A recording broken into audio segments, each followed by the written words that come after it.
India, सच सबसे पहले सबसे तेज।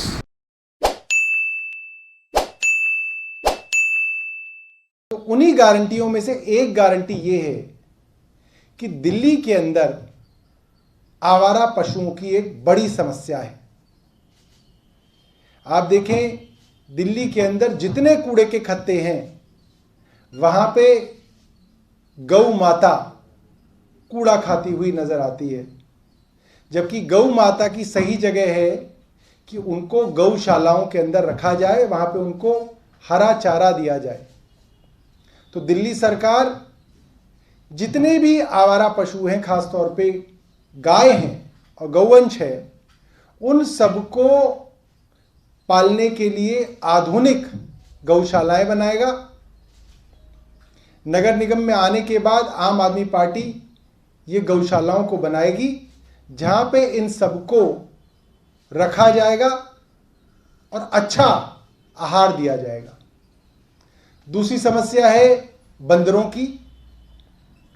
ये समस्याएं सुनने में लगता है कि ये छोटी समस्याएं, मगर आप किसी भी कॉलोनी के अंदर आप चले जाएं, खास तौर पे दक्षिण दिल्ली की बड़ी से बड़ी कॉलोनी में आप चले जाएं, तो वहां पे काउंसलरों के सामने सबसे ज्यादा समस्या जो रखी जाती है वो है बंदरों की। बंदर लोगों की छतों पे आ जाते हैं, छतों से पानी की टंकी के अंदर गर्मी के मौसम में कूदकर नहा कर निकल जाते हैं और बाद में पता चलता है कि उनकी पानी की टंकी के अंदर बंदर नहा के गए हैं। अंदर कमरों के अंदर आके फ्रिज खोलकर फ्रिज में से सामान लेके भाग जाते हैं, छोटे छोटे बच्चों के ऊपर अटैक कर देते हैं। तो आम आदमी पार्टी का वादा है कि हम सत्ता में आने के बाद इनको इनके नेचुरल हैबिटेट में, जैसे असोला में है और भी कई नेचुरल हैबिटेट है, वहां पे इनको दोबारा से रखा जाएगा और वहां पे इनके खाने का, आहार का इंतजाम किया जाएगा ताकि इनको जो है अपने नेचुरल हैबिटेट से बाहर ना जाना पड़े। तीसरी बड़ी समस्या है आवारा कुत्तों की। यह हम सब जानते हैं कि पिछले 15 साल से एमसीडी कहती है कि वो कुत्तों को स्टेरिलाइज करती है, उनको स्टेराइल करने के लिए करोड़ों रुपए एमसीडी खर्च करती है, मगर फिर भी हर साल आप देखते हैं कुत्तों की आबादी बढ़ रही है और कई जगह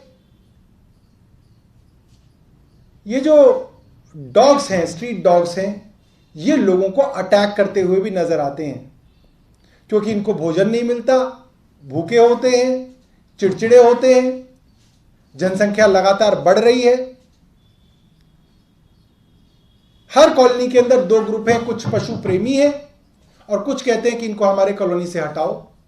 तो दिल्ली सरकार स्ट्रीट डॉग्स के विषय में एमसीडी से कई वर्षों से बात करती है। दिल्ली विधानसभा के अंदर इस पर चर्चा भी हुई, मगर एमसीडी को कोई शौक नहीं है कि इसके अंदर कोई काम किया जाए। तो जब हम लोग नगर निगम के अंदर आएंगे तो हम एक ऐसी मुहिम चलाएंगे जिसमें इन स्ट्रीट डॉग्स को इंडिविजुअल लोग अडॉप्ट करें, इसकी कैंपेन चलाई जाएगी और एनजीओ से टाई अप किया जाएगा कि एनजीओ जो हैं वो इन स्ट्रीट डॉग्स को अपने यहां पाल लें और इन स्ट्रीट डॉग्स की देखभाल के लिए पैसा जो है वो एमसीडी दिया करेगी इन एनजीओ को, ताकि इन स्ट्रीट डॉग्स को पर्याप्त खाना मिले, एनजीओ और वहां के लोगों से इन्हें प्यार मिले और स्ट्रीट्स के ऊपर जो लोग डरते हैं, जो लोग इनसे परेशान हैं, वो परेशानी भी पूरी हो जाए। मैं एक और कैंपेन की शुरुआत का ऐलान आज करना चाहता हूं। हम जब एमसीडी में आएंगे तो इसको बड़े लेवल पर एमसीडी द्वारा इसको पुश किया जाएगा कि ये जो देसी नस्ल के कुत्ते हैं लोग इनको अडॉप्ट करें। लाइए, एक हमारे मित्र हैं, इनके पास देसी कुत्ते हैं और इनके यहां ये देसी जो डॉग्स हैं, ये छोटे छोटे देसी जो नस्ल है इसके बच्चे हुए हैं और हम एमसीडी की तरफ से सरकार में आने के बाद ये मुहिम चलाएंगे, बी इंडियन अडॉप्ट इंडियन। आप भारतीय हैं तो भारतीय नस्ल के कुत्तों को अपने घर में जगह दीजिए। इन बेचारे देसी नस्ल के कुत्तों को भी हमें जो है घर देना चाहिए। हम विदेशी नस्लों को तो बहुत पालते हैं और हमें उनसे कोई दिक्कत नहीं है, आप विदेशी नस्लों को भी पालिए, मगर देसी नस्लों की भी आप थोड़ी सी चिंता कीजिए। जब हम देसी हैं, भगवान ने हमें देसी बनाया है, तो हमारे देसी नस्ल के कुत्तों से जो है इतनी जो है दूरी ठीक नहीं है। एक और दिखाना। और सबसे अच्छी बात, ये जो विदेशी नस्ल है तो एक दो रंगों में ही आती है। हमारी ये जो देसी नस्ल है, आप देखो एक ही जो फीमेल डॉग होती है वो कई रंग के पपीज देती है, लाल, भूरे, काले। और हमारे यहाँ तो नाम रखने में भी ज़्यादा कष्ट नहीं होता। जो काला हुआ उसको कालू, जो भूरा हुआ उसको भूरा, जो लाल हुआ उसको लालू। तो ये जो है आज हम सिर्फ अपनी तरफ से चला रहे, मगर इस मुहिम को जो है हम लोग एमसीडी की तरफ से चलाएंगे कि एनजीओज इनको अडॉप्ट करें और इंडिविजुअल्स इनको अडॉप्ट करें, और एनजीओज को पैसा देगी एमसीडी की इन बेचारे देसी नस्ल के कुत्तों को अपना घर मिल सके। बहुत बहुत धन्यवाद।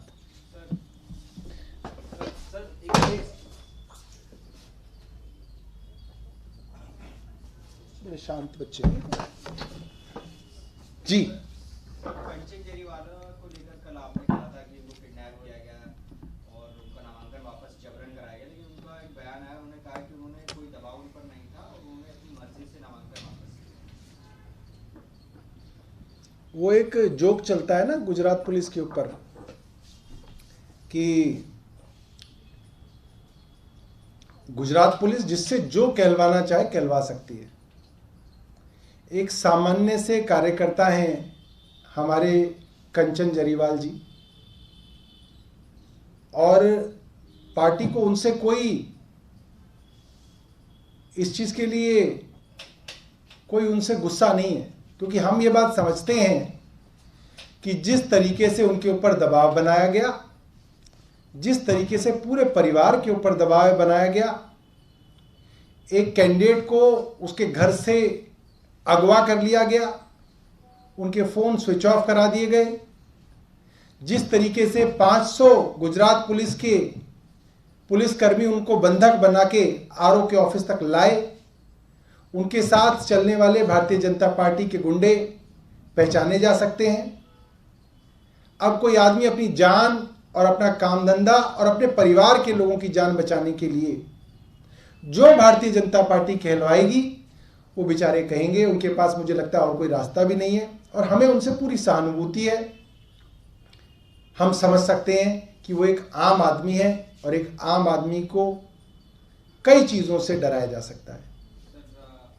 एसीबी ने आज समन किया है, अखिलेश पार्टी गए हैं एसीबी दफ्तर को टिकट मामले में, इस पर क्या कहना है सर? हमें इसके अंदर कोई एतराज़ नहीं। एसीपी जो है न्यूट्रल तरीके से इसकी इन्वेस्टिगेशन करे, और कोई इसके अंदर थोड़ी सी भी गुंजाइश किसी के खिलाफ दिखती है तो उसके ऊपर पर्याप्त कार्रवाई करे। हम उसका पूरी तरीके से स्वागत करते हैं। बीजेपी लगातार पोस्टर बहुत छेड़े हुए हैं। आज एक नया पोस्टर किया है कि ठग्स ऑफ दिल्ली, जिसमें सीएम से लेकर तमाम जो लोग हैं उनके पोस्टर लगाए गए हैं। इससे पहले लुटेरा, तमाम चीजें, क्या है पोस्टर? और देखिए, मैं दिल्ली में पैदा हुआ, दिल्ली में पला बढ़ा, पूरी जिंदगी का ज़्यादातर समय मैंने दिल्ली में निकाला है। इस तरीके की घटिया राजनीति भारतीय जनता पार्टी 2013 में इस्तेमाल कर चुकी है, 2015 में इस्तेमाल कर चुकी है, 2020 में इस्तेमाल कर चुकी है। अरविंद केजरीवाल जी को थप्पड़ पड़वाया गया, मुंह पे शाही फेंकी गई, आंख में मिर्च डाली गई। भारतीय जनता पार्टी ने उसके मीम्स बना के खूब चुनाव से पहले चलाए कि देखो ऐसे थप्पड़ पड़ता है, ऐसे मुंह काला किया जाता है। इनके जो भी इस तरीके के नेता रहे, मैं उनका नाम नहीं लेना चाहता क्योंकि वरना वो फिर से जो है उनको मैं जिंदा कर दूंगा, क्योंकि उनकी पार्टी ने उनको दफन कर दिया। जिस पोस्टर बॉय का इस्तेमाल भारतीय जनता पार्टी ने अरविंद केजरीवाल के ऊपर घटिया अटैक्स करने के लिए किया है अब तक, आप देख लीजिए उन नेताओं का पूरा पॉलिटिकल करियर खत्म हो गया है। यूट्यूब के चैनल भी उनकी बाइट नहीं लेते आजकल। तो जो भारतीय जनता पार्टी के नए नेता अब इस खेल के अंदर उतरे हैं, उनको भी 2022 के बाद इस सच्चाई का सामना करना पड़ेगा कि दिल्ली के लोग इस तरीके की भद्दी राजनीति जो है एक्सेप्ट नहीं करते हैं। भारतीय जनता पार्टी का 25% वोट बैंक है, उसको तो आप कोई भी मटेरियल दे दीजिए, वो उस मटेरियल के ऊपर तालियां भी बजाएगा, उस मटेरियल के ऊपर खुश भी होगा, अरविंद केजरीवाल को गालियां भी देगा। मगर जो बाकी 75% दिल्ली का सामान्य आदमी है जो सोच समझकर वोट डालता है, वो अपने द्वारा 3 बार चुने हुए मुख्यमंत्री के ऊपर इस तरीके की घटिया शब्दावली को बर्दाश्त नहीं करता है। कोई भी सभ्य समाज बर्दाश्त नहीं करता है। मुझे लगता है इसकी जितनी भी हम लोग निंदा करें वो कम है। आप किस रूप में उनको जवाब देंगे? इसी तरीके से कुछ जारी करके या फिर चुनाव आयोग को शिकायत कर सकते हैं? क्या सोचा है? अभी तक हमने इसके बारे में कुछ सोचा नहीं, क्योंकि इससे हमारा कोई नुकसान नहीं होता, इससे हमारा थोड़ा फायदा ही होता है। लोग इनके बारे में, इनकी असलियत को जान पाते हैं। फिर भी अगर हम चर्चा करेंगे अपने, देखेंगे क्या करते हैं। और कुछ मच्छरों को क्यों छोड़ दिया गया? हमने कहाँ छोड़ा? ये तो एमसीडी ने छोड़ा है। गाय बंदर, अच्छा, आपने ये कहा कि गाय बंदर और बंदरों के अंदर मच्छरों को क्यों छोड़ दिया गया? ये बहुत अच्छा सवाल है। गाय बंदर और स्ट्रीट डॉग्स, मैं कुत्ता नहीं कहना चाहता, कुछ कुत्ता सुनने में ऐसा लगता है कि कुत्ता कह के गाली दी जा रही है। हालांकि मैं कार में सोचता हुआ आ रहा था कि मैं कुत्ता क्यों ना कहूँ कुत्तों को, क्योंकि ये तो हिंदी का शब्द है, बट फिर भी स्ट्रीट डॉग्स कहने में लोगों को थोड़ा ठीक लगता है। इन लोगों को हमें खत्म नहीं करना है, इनको हमें इरेडिकेट नहीं करना, इनको हमें विस्थापन करना है। इनसे हमारी कोई वो नहीं है कि मतलब कि ये लुप्त हो जाएं, ये रहें, मगर ये वहां रहें जहां पे इनके लिए भी ठीक रहे और लोगों के लिए भी ठीक रहे। मच्छरों का तो मुझे नहीं लगता कि कोई साइंटिफिक इस्तेमाल भी है हमारे लिए। इनको तो खत्म ही करना चाहिए। और ये बहुत हैरानी की बात है, दिल्ली के सभी कॉलोनी वासी जानते हैं इस बार मॉनसून के बाद आज तक की डेट में एमसीडी ने एक बार भी किसी गली में फॉगिंग नहीं कराई है। और आज भी डेंगू चल रहा है। मेरी अपनी बेटी को, जिस वक्त मैं आपसे बात कर रहा हूं, उसको इस वक्त डेंगू है। हाँ, और उसकी क्लास में, अपनी क्लास में 3 बच्चों को डेंगू है। इस तरीके से डेंगू फैला हुआ है। और एमसीडी ने, आप पता कर लीजिए, सर्वे करा लीजिए, कॉलोनी में घूम लीजिए, एक गली में फॉगिंग इस बार नहीं कराई है। और सुनने में तो आया है कि फॉगिंग तो तब कराएंगे जब दवा खरीदेंगे। उन्होंने डेंगू की दवाई नहीं खरीदी, क्योंकि उनको लग रहा था कि इस बार चुनाव नहीं होगा। वो गुजरात की वजह से चुनाव तुरंत हो गया। तो हम लोग जब सत्ता में आएंगे, इसके ऊपर अच्छे इंतजाम किए जाएंगे, इसके ऊपर बाकायदा कैंपेन कराई जाएगी। गली गली के अंदर जाके ये जो ब्रीडिंग चेकर्स होते हैं उनको डिप्लॉय किया जाएगा, डीबीसीज इनको कहते हैं, और उनसे जो है काम कराया जाएगा। उसका नाम है बी इंडियन अडॉप्ट इंडियन। रहो देसी, गोद लो देसी।